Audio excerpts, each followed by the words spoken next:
United States, 1967. Part 1. Shadows of Injustice. The year was 1967, a time when the nation was at a crossroads.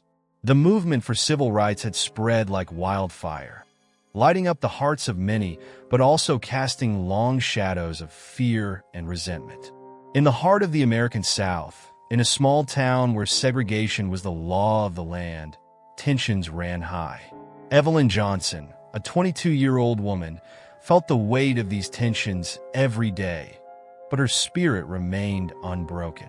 Evelyn was well known in her community, not because she sought attention, but because she embodied the quiet strength of a woman determined to see justice in a world so bent on denying it. Her brown skin, so often the cause of scorn and hatred, was a badge of honor to her. She had inherited it from generations of resilient ancestors, people who had endured unspeakable hardships, yet survived with grace. Evelyn saw herself as part of their legacy, and that knowledge gave her the courage to fight for what was right. Her neighborhood was one of stark contrasts. Small, weathered houses lined the streets, each home a testimony to the lives of those who lived inside. Her house, like many others, was simple but filled with love. The wooden porch creaked under the weight of time. The paint had long since faded, but to Evelyn, it was home, a place where her mother's laughter still echoed, where her father's steady hands had built a life for them from nothing. The air that evening was thick with the humid heat of the South, the kind that clung to your skin and made everything feel a little heavier. The sun was beginning its slow descent, casting a golden glow over the cracked sidewalks and swaying trees. Evelyn had just finished her shift at the local seamstress shop, where she worked tirelessly to help her family make ends meet. Her fingers were sore from stitching fabric, but she didn't mind. Her work was more than a job. It was a way to contribute to the future she dreamed of, where her children wouldn't have to fight for the basic dignity she longed for. As she walked home, the streets seemed quieter than usual, almost unnaturally so. The sound of children playing, their laughter typically a backdrop to her walk, was absent. Instead, there was only the occasional distant bark of a dog and the whisper of the wind through the trees. Evelyn's senses were attuned to the silence, a silence that felt oppressive. Her instincts sharpened. Something was off. The town's history was marred by acts of racial violence, whispered about in homes, but rarely spoken of openly. Evelyn knew the risks of being a vocal supporter of the civil rights movement, especially in a place like this. Her involvement in peaceful protests, her presence at sit-ins, her refusal to stay silent, it had made her a target. But she couldn't stop. How could she? There was too much at stake. She quickened her pace, the soles of her shoes scraping against the dirt road that led to her street. Her heart raced, not out of fear, but out of a heightened awareness that came with living in a world where danger was never far away. As she rounded the corner, her home came into view, its familiar, welcoming shape bringing a brief sense of relief. But then, out of the corner of her eye, Evelyn saw movement in the shadows of an alley. Her body tensed, and her footsteps slowed, instinctively cautious. The stillness of the evening seemed to press down on her as she glanced to the side. A group of men emerged from the darkened alley, their faces partially obscured, but the intention in their stance was unmistakable. These weren't strangers. They were men she had seen around town, faces she knew belonged to those who believed in maintaining the status quo through fear and violence. Her breath caught in her throat, and for a moment, time seemed to stretch. The world narrowed down to the space between her and the approaching men. Her mind raced, weighing her options. She could run, but they were already too close. She could scream, but who would come to help? Before she could act, they moved, surrounding her like wolves circling prey. One of the men, taller than the others and clearly their leader, stepped forward, his expression a mix of disdain and cold amusement. His voice, low and menacing, cut through the air like a knife. "You think marching with those people makes you equal?" His words were laced with venom, each one a deliberate stab at her dignity. You think you could just walk through this town like you own it? Evelyn held her ground, though her legs felt weak beneath her. She looked up at him, meeting his gaze with a defiance that surprised even her. Her heart pounded in her chest, but she refused to look away. "I walk because it's my right," she said, her voice steady despite the fear coursing through her veins. The man's lip curled in a sneer, and for a brief second, Evelyn thought she saw something. Hesitation, perhaps, or doubt, but it was gone as quickly as it had appeared. He raised his hand, and before Evelyn could brace herself, the first blow landed. The force of the punch sent her staggering backward, her vision swimming as pain exploded across her face. She stumbled but refused to fall. Another blow came, this time from behind, and her knees buckled. The men closed in, their fists and feet a blur of violence and hatred. Each hit was an attempt not just to break her body, but to crush her spirit. Evelyn's world spun. She tasted blood, felt her ribs crack beneath the weight of the assault. The sounds of their taunts echoed in her ears, but she focused on something else, something deeper within her. She remembered her grandmother's words, spoken to her so many times when she was a little girl. Strength isn't about how hard you hit. It's about how long you can stand. Those words wrapped around her like a shield. As the men continued their brutal attack, Evelyn's mind drifted, not to the pain or the anger she could have felt, but to the faces of those she loved. Her mother, who had worked herself to the bone to give her children a better life. Her father, who had taught her that dignity wasn't something anyone could take away. It was something you carried within, no matter how hard the world tried to strip it from you. Suddenly, amidst the chaos, the world seemed to quiet. The blows still came, but Evelyn no longer felt them in the same way. She closed her eyes, surrendering to a strange calm that enveloped her. It was as though something or someone was with her, holding her up, keeping her strong. A warmth spread through her chest, a reminder that even in her darkest moment, she was not alone. Then, just as quickly as it had begun, the attack stopped. The men, perhaps satisfied or maybe fearful of being seen, left her crumpled on the ground. The sound of their boots retreating into the night was the last thing she heard before everything went black. The street lay silent once again, the town's shadows hiding the cruelty that had just unfolded. But Evelyn, broken and bleeding, lay with a flicker of light still burning inside her, a light that would soon grow into something far greater than even she could imagine. Part 2. Dreams of Light.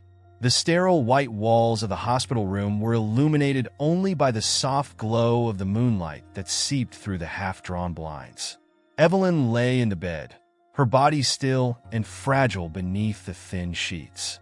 The rhythmic beeping of the heart monitor was the only sound in the room, its steady pace marking the fragile grip she still had on life. Her face, though bruised and swollen, retained a serene expression, as if, even in her unconscious state, she was at peace. Her mother, Mary, sat beside her, clutching a rosary with trembling hands. Mary had been a woman of unshakable faith her entire life, but tonight, her heart was heavy with fear. She had prayed so many times, her whispered words rising to the heavens in hopes that God would hear her. But with each passing hour, her hope dimmed, and doubt crept in like an unwelcome shadow. Her daughter, her beautiful, strong Evelyn, lay motionless, trapped somewhere between this world and the next. Mary's fingers tightened around the beads as she glanced at her husband, Charles, who stood near the window. His tall, broad frame seemed smaller now, weighed down by a grief he could not speak aloud. Charles was a man of few words, his love for his family always shown through actions rather than spoken sentiments. But tonight, he felt powerless. He had spent his entire life protecting his wife and children from the harshness of the world. But this time, he couldn't protect Evelyn.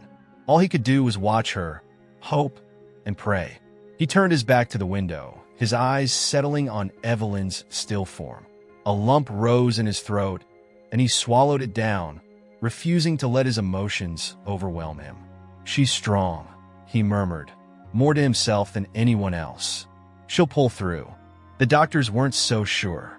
They had said the attack had caused severe trauma, broken bones, internal injuries, and a concussion so severe that it was a miracle she was still alive. But she was alive, and that was enough for Charles to hold on to, however faint the hope might be. As the night wore on, the room fell into a heavy silence once more. The world outside the hospital seemed distant, and time itself felt as though it had slowed. Mary eventually rested her head on the edge of Evelyn's bed, her body worn from worry, and drifted into a fitful sleep. It was in the quiet of that night, while the world around her slumbered, that Evelyn began to dream. In her dream, she was no longer confined to the hospital bed. Instead, she found herself standing in a vast, open field. The sky above was impossibly blue, the kind of blue that stretched on forever without a single cloud to interrupt its brilliance. Around her, white lilies swayed gently in the breeze, their delicate petals brushing against her hands as she walked barefoot through the grass. The air was warm, filled with a sense of peace that seemed to embrace her, melting away the pain and fear she had carried with her. As she walked, a figure appeared in the distance, moving toward her with slow, deliberate steps. Evelyn squinted against the sunlight, her heart quickening, not with fear, but with a sense of awe. The figure was unmistakable. Martin Luther King Jr., his face calm and full of wisdom, his presence radiating strength and purpose. When he reached her, he did not speak right away. Instead, he stood before her, looking into her eyes with a kindness that made her feel seen, truly seen, for the first time in a long while. Finally, he spoke, his voice as familiar and powerful as she remembered from the countless speeches she had listened to. "Evelyn," he began, his tone gentle yet firm, "I know you have suffered. I know the world has been cruel. But I am here to tell you that you must not give in to the hatred that surrounds you. Your heart is full of strength, but that strength must be used for love, not for vengeance." Evelyn wanted to speak, to ask him how she could possibly love those who had beaten her so viciously. But no words came. Instead, she felt tears welling up in her eyes, the emotion of the moment overwhelming her. Dr. King seemed to understand her silence, and he stepped closer, placing a hand on her shoulder. "Forgiveness is not a sign of weakness," he continued. "It is the greatest act of courage. Pray for those who hurt you, Evelyn. It is through your prayers that you will find peace, and perhaps even change the hearts of those who have done you wrong." Evelyn closed her eyes, feeling the weight of his words sink into her soul. She wanted to argue, to say that forgiveness felt impossible, that the anger inside her was too great to let go. But before she could, another figure appeared beside her, a soft, radiant light surrounding her. It was Santa Maria, the Virgin Mary, her face serene and compassionate. She too said nothing at first, but her presence alone filled Evelyn with a deep sense of comfort, as though she were being wrapped in a motherly embrace. The Virgin Mary reached out, touching Evelyn's face gently, her fingers cool against the warmth of Evelyn's skin. "My child," she said in a voice so soft it felt like a lullaby, "the path ahead will not be easy, but you are not walking it alone. Your faith will carry you through this darkness. And with faith comes the power to heal, not only your own heart, but the hearts of those who have been consumed by hatred." Evelyn's heart ached with conflicting emotions. How could she possibly heal when she had been broken so completely? How could she pray for those who had nearly taken her life? But as she looked into the kind, knowing eyes of Santa Maria, she felt a small spark of hope. Perhaps it was possible. Perhaps, through prayer, she could find a way to heal, even if she didn't fully understand how. The dream began to fade, the field of lilies dissolving into soft light. As Evelyn slowly drifted back toward consciousness, the voices of Martin Luther King Jr. and Santa Maria lingered in her mind, their words like a song that continued to play even after the music had stopped. When Evelyn finally opened her eyes, the sterile hospital room came into focus. The pain in her body was still there, but there was something else, something new. A sense of peace, fragile but real, had settled within her. Her mother, sensing movement, lifted her head quickly, her eyes wide with hope. "Evelyn," Mary's voice cracked with emotion as she reached for her daughter's hand. Evelyn turned her head slowly, her voice a whisper. "I'm here, Mama," she said, her words soft but steady. "I'm still here." Charles stepped closer to the bed, his eyes glistening with relief. For a moment, none of them spoke, the gravity of the moment too great to be captured in words. Mary simply squeezed Evelyn's hand, her lips moving silently in a prayer of thanks.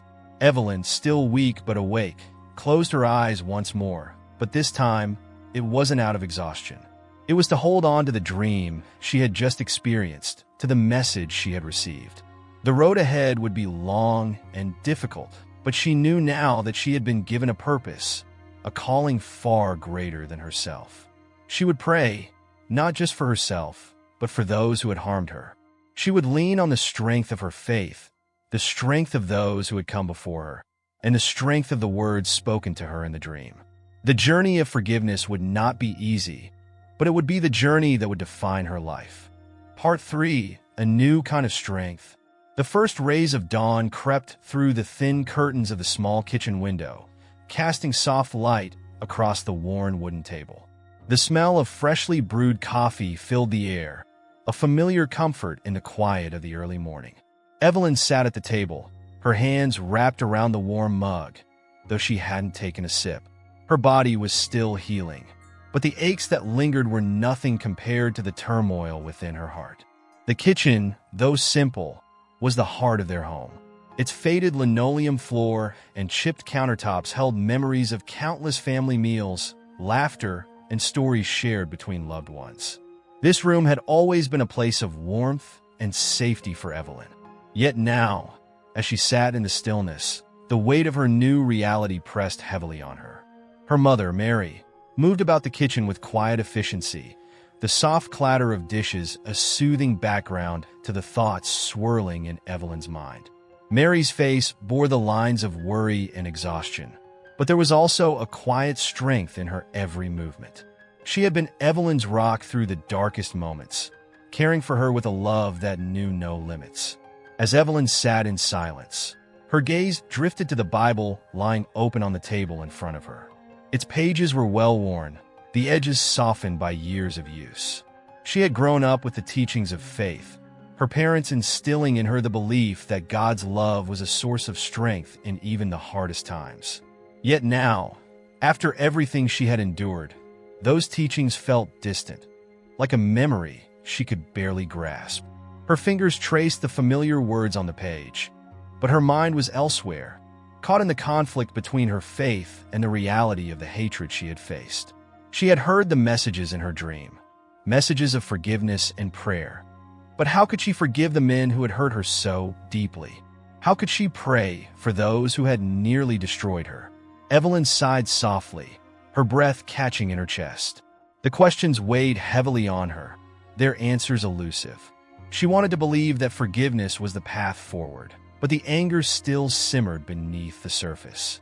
It was a quiet rage, not the kind that flared outward, but the kind that settled deep within, refusing to be ignored. Her father, Charles, entered the kitchen, his heavy footsteps a familiar sound. He paused when he saw Evelyn, his eyes softening with concern. "Morning, baby girl," he said quietly, moving to pour himself a cup of coffee. He glanced at the open Bible on the table, then at his daughter, as if trying to gauge the battle she was fighting within. "Morning, Daddy," Evelyn replied, her voice steady, though her heart felt anything but. Charles sat down across from her, the chair creaking under his weight. He sipped his coffee in silence, his presence a steadying force. He had always been a man of few words, but Evelyn knew that when he spoke, his words carried the weight of experience and wisdom.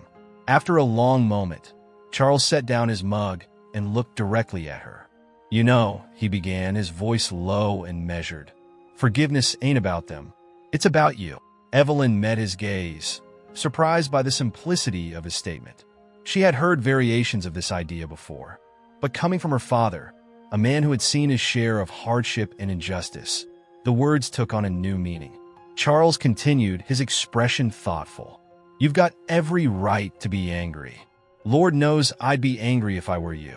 But holding on to that anger? It'll eat you alive from the inside. Forgiving them doesn't mean what they did was right. It just means you're not letting them control your heart anymore. Evelyn felt her throat tighten with emotion. She wanted to argue, to tell him that it wasn't that simple. But deep down, she knew there was truth in his words. The anger she carried was a heavy burden, one that kept her tethered to the past, to the violence she had endured. If she didn't let go, it would consume her. Her father reached across the table, placing his large, calloused hand over hers. "You've always been strong, Evelyn, but strength ain't just about standing up to the world. Sometimes it's about letting go." His words echoed in her mind long after he left the kitchen. Evelyn stared down at her hands, her fingers still resting on the open Bible. The passage in front of her was one she had read many times before, but now it seemed to speak directly to the conflict in her heart. "But I say unto you, love your enemies, bless them that curse you, do good to them that hate you, and pray for them which despitefully use you and persecute you." Her breath caught in her throat as the words sank in. Love your enemies. Pray for those who persecute you.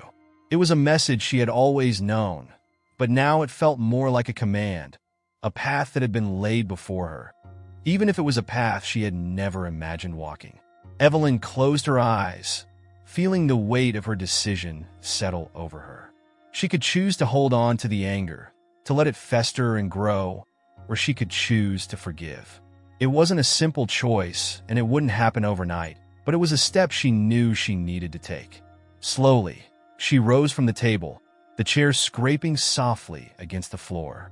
Her body still ached from the attack, but she moved with purpose, crossing the room to the small alcove where her mother kept a modest altar. A single candle flickered in the dim light, and a simple cross hung above the table, its wooden frame worn from years of devotion. Evelyn knelt before the altar, her knees pressing into the hard floor. She clasped her hands together, her eyes closing as she whispered the first words of a prayer she had never thought she'd say. "Lord, give me the strength to forgive." The words felt foreign on her tongue, but as she spoke them, she felt a warmth begin to bloom in her chest. It wasn't a sudden rush of peace or clarity, but a quiet, steady presence, like the first rays of sunlight breaking through a dark sky. "Help me to see them as you do," she continued, her voice trembling with emotion. "Not as enemies, but as lost souls in need of your grace." As she prayed, the tension in her heart began to ease, just slightly. The anger was still there, the pain still raw, but in that moment, she felt the smallest flicker of hope. Perhaps forgiveness wasn't about forgetting what had happened, or excusing the cruelty she had endured. Perhaps it was about releasing the hold that pain had over her, freeing her heart from the chains of bitterness. Evelyn opened her eyes, staring at the flickering candlelight before her. The prayer wasn't a cure-all. It wouldn't erase the hurt or undo the damage, but it was a start.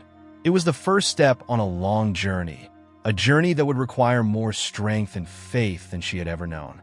But it was a journey she was willing to take. She rose from her knees, her heart still heavy but lighter than it had been in weeks. As she turned back to the kitchen, she caught sight of her reflection in the small mirror by the door.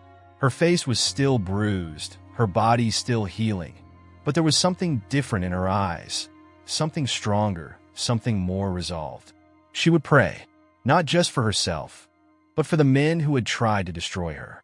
She would pray for their souls, for their redemption, because that was what her faith demanded of her. It wouldn't be easy, but she knew now that this was her path. And Evelyn Johnson had never been one to shy away from a hard path. Part 4. Hearts Softened by Prayer. The town square had always been a place where people gathered, sometimes for celebrations, sometimes for protests, but often for mundane errands like shopping at the local market or meeting friends for coffee. Today, however, there was an unusual tension in the air. The southern sun beat down mercilessly, casting long shadows across the cobblestones as groups of people began to gather in front of the courthouse. Some stood in quiet conversation, others kept their distance, wary of the growing crowd. Evelyn stood at the edge of the square, her heart thudding in her chest. It had been weeks since the attack, and though her body had begun to heal, her spirit was still mending. She hadn't been out in public much since the incident. Her presence was both a reminder of the violence and a symbol of resilience to those who had seen her in the hospital bed, bruised and broken. But today, she felt compelled to attend the community gathering. Word had spread that members of the local civil rights group would be there, and she wanted to show her support, even if her presence might stir old tensions. The crowd was diverse, a mix of black and white faces, young and old. Some were there out of curiosity, others out of solidarity. And then there were those who stood with stiff postures and narrowed eyes. People who still believed in the separation of the races, whose hearts were hardened by fear and hatred. Evelyn could feel their stares as she walked toward the center of the square, but she kept her head high, refusing to let their silent judgment break her resolve. As she moved through the crowd, she spotted familiar faces, people from her church, neighbors who had brought food to her family after the attack. Their smiles were warm, and they greeted her with quiet words of encouragement. Yet even among friends, Evelyn could feel the weight of her own thoughts. She had prayed for forgiveness, had asked God to soften her heart, but standing here, surrounded by the very people who had allowed hatred to fester, she felt the struggle of maintaining that forgiveness. The hum of conversation died down as a speaker took the small wooden platform in front of the courthouse steps. He was a young man, not much older than Evelyn, with an earnest look in his eyes. His voice carried over the square, speaking of unity, of justice, of the need for peace in a town still divided by old wounds. His words were passionate, but they were also familiar. Evelyn had heard them before, spoken by countless others who believed in the dream of a better world. Yet something about this moment felt different. As the speech continued, Evelyn's gaze wandered, and that's when she saw him. At the edge of the crowd, standing alone, was a man she recognized instantly, Robert. His face was etched with guilt and shame. His posture slouched as if the weight of his own actions had finally begun to crush him. Robert had been one of the men who attacked her that night. She remembered his face clearly, the anger in his eyes, the way he had struck her without hesitation. Seeing him now, here in the heart of the town, was like a punch to the gut. For a moment, Evelyn froze, her breath catching in her throat. The familiar anger stirred within her, that simmering rage she had been trying so hard to let go. How could he stand here, among these people, as if nothing had happened? How could he even show his face? But then, as her heart raced, something unexpected happened. Robert looked up, and their eyes met. His gaze didn't hold the same hatred it once had. Instead, there was a quiet desperation, a plea for forgiveness that he didn't dare speak aloud. The fear in his eyes was not the fear of being caught, but the fear of facing what he had done. Evelyn's heart pounded in her chest, and for a brief second, she wanted to turn away, to leave the square and never look back. But the words of her prayer echoed in her mind. Help me to see them as you do, not as enemies, but as lost souls in need of your grace. She took a deep breath, her fingers trembling slightly as she steadied herself. This was the moment she had prayed for, the moment where her faith would be tested, not in the privacy of her home, but in the glaring light of day, in front of her entire community. With slow, deliberate steps, Evelyn began to walk toward Robert. The crowd seemed to blur around her, the murmurs of conversation fading into the background as her focus narrowed to the man standing alone at the edge of the square. Robert's eyes widened in surprise as he realized she was approaching him, but he didn't move. He simply stood there, his hands at his sides, waiting. When she reached him, there was a brief moment of silence between them, a tension that hung heavy in the air. Robert swallowed hard, his throat bobbing as he struggled to find his voice. I didn't think you'd ever want to see me again, he finally said, his voice hoarse with emotion. Evelyn studied his face, searching for the man she had known before that night. She had grown up with Robert.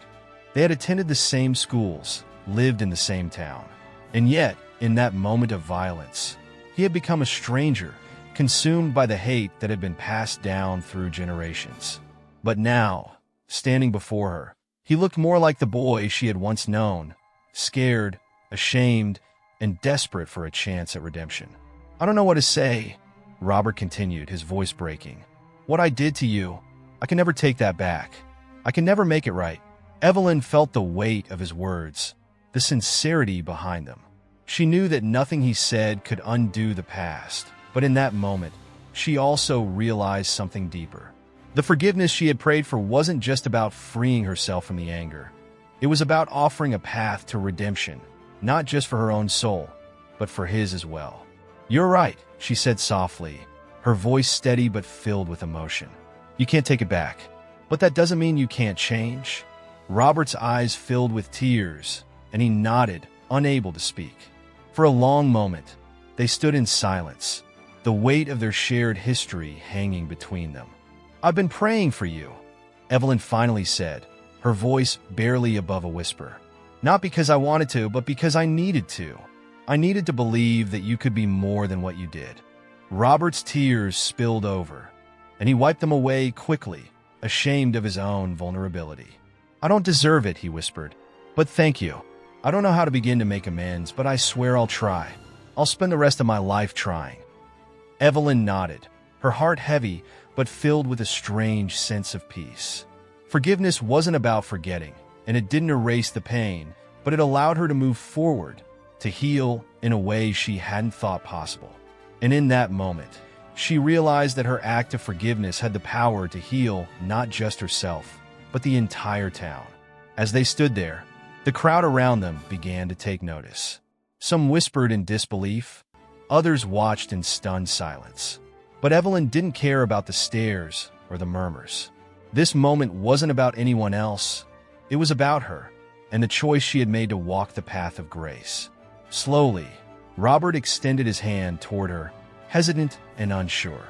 Evelyn looked at it for a moment, then took it, her fingers closing around his in a gesture of solidarity, not just for him, but for the possibility of a better future.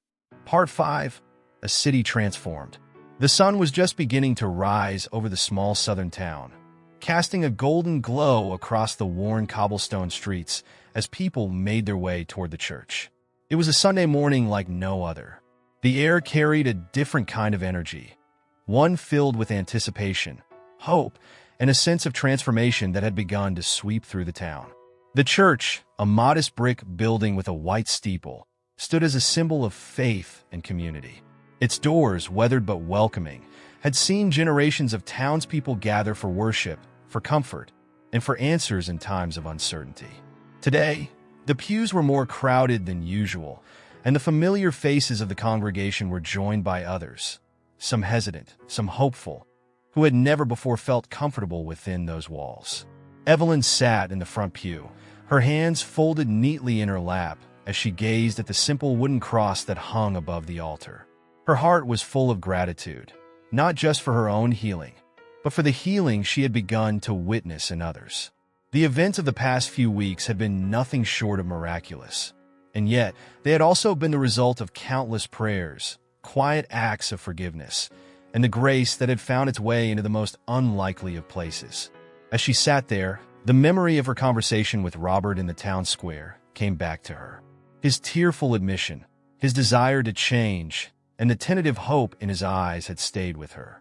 She had prayed for him, and though it had not been easy, she had come to see that her prayers were not in vain. Robert had returned to her the day after their encounter, not with grand promises, but with quiet actions that spoke louder than any words. He had apologized, not only to her but to her family, and had begun to seek ways to make amends for the hurt he had caused. More than that, Robert had begun attending church again. A small step, but one that marked the beginning of his own journey toward redemption. And he was not alone. Others, too, had come forward, people who had once harbored hatred and prejudice in their hearts, but who now, inspired by Evelyn's unwavering faith, sought a different path. It was as if a seed had been planted in the soil of their souls, and slowly, that seed was beginning to grow. The church bells rang out, signaling the start of the service. The congregation fell silent as the pastor, a kind man with a soft voice and a deep faith, took his place at the pulpit. His eyes scanned the crowd, and though his face remained calm, there was a quiet joy in his expression. He knew, as everyone did, that something extraordinary was happening here, something that could not be explained by human effort alone. Good morning, the pastor began, his voice steady but warm. Today, we gather not only to worship, but to bear witness to the power of forgiveness, of grace, and of the transformation that comes when we allow God to work in our hearts. He paused, allowing his words to sink in. The church was still, the only sound the occasional creak of the wooden pews as people shifted in their seats. We have seen in recent days what it means to choose love over hate, to choose forgiveness over revenge, he continued. And we have seen how one act of grace can ripple out and change an entire community. Today, we celebrate that change, but we also remind ourselves that the journey of forgiveness is ongoing. It is not a single act, but a way of life. As the pastor spoke, Evelyn's thoughts turned inward. She had come so far since that terrible night, the night when everything had seemed lost. Her body had healed, though the scars remained, both physical and emotional. But more than that, her heart had been transformed. The anger she had once carried so tightly had loosened its grip, replaced by a peace that could only come from surrendering to something greater than herself. The pastor's voice broke through her thoughts. And now, he said, I'd like to invite someone very special to share a few words with us. Evelyn Johnson, would you come forward? A murmur of surprise rippled through the congregation, but Evelyn remained calm. She had known this moment was coming. Slowly, she stood and made her way to the front of the church. As she walked, she felt the eyes of the crowd upon her, but there was no fear in her heart. Only a quiet determination to speak the truth that had carried her through the darkest of days. She reached the pulpit and took a deep breath, steadying herself as she looked out at the faces before her. Faces she had known her entire life, and others she had only come to know in recent weeks. Robert was there, sitting near the back, his hands clasped tightly in his lap. His presence was a reminder of how far they had come, and how far they still had to go. Good morning, Evelyn began, her voice soft but clear. I've been asked to speak today about forgiveness. And I won't lie to you, it hasn't been easy. There were days when I didn't think I could do it. Days when the anger and the pain were too much to bear. She paused, her gaze sweeping across the room. But what I've learned is that forgiveness isn't just about letting go of the past. It's about creating a future where we're not held captive by the hatred that has defined us for so long. Evelyn's voice grew stronger as she continued. When I was attacked, I thought that my life would never be the same. And in many ways, it hasn't been. But what I didn't expect was that through that pain, I would find a deeper faith, a faith that has shown me that even the hardest hearts can be softened. Even the deepest wounds can be healed. She glanced at Robert, their eyes meeting for a brief moment. He gave a small nod, a silent acknowledgement of the truth they both now shared.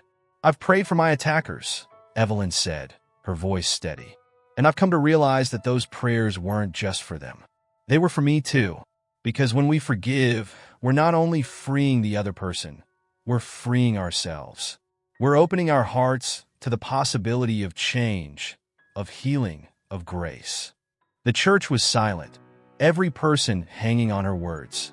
Evelyn could feel the weight of their collective breath, their hopes, their fears. This wasn't just her story anymore, it was theirs too. So today, she said, her voice softening, I stand here not as a victim, but as someone who has been transformed by the power of forgiveness. And I invite all of you to join me on this journey. It won't be easy, and it won't happen overnight. But together, we can build a future that's better than the past. A future where love is stronger than hate, and where grace has the final word. As she finished speaking, the silence in the church stretched on for what felt like an eternity. Then, slowly, one person stood, then another, until the entire congregation was on its feet, applauding not just Evelyn's words, but the courage and faith it had taken to live them. Evelyn stepped back from the pulpit, her heart swelling with emotion. The path ahead was still uncertain, and there would be more challenges to face, but in that moment, she knew that she was not alone. The town, once divided by fear and hatred, was beginning to heal. And it was a healing that had begun with a single act of forgiveness. A small light in the darkness that had grown into something far greater.